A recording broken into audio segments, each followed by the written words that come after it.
So we had to flee again.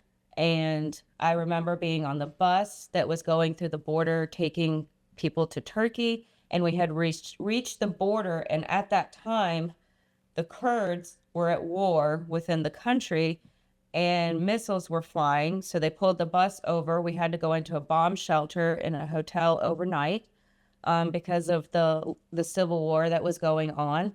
And then the next day, things had calmed down. We were able to go into Turkey. But before we could go, because you can't just leave Iran and go to a hotel, you check in. There's paper trails, there's money trails, credit card trails, name trails.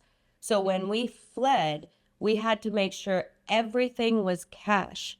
When we fled, there are families outside of the country that have safe houses in other countries for Iranians who are fleeing. And you go and you live in these people's basements until you can get to your next destination. You don't get to go out and walk the streets and be seen in public. The Turkish government is no different than the Islamic regime. If you're recognized immediately when you leave the country, all the surrounding countries have your information.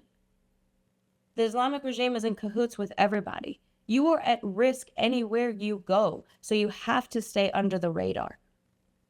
So we were in Turkey for over 8 months in a safe house underground. The only time that we would come out was when we had an appointment at the American embassy to go have our meeting, and then we would have to wait again. And then the people that were giving us the shelter, they were the ones that would have to go get our groceries. I looked out a window for 8 months.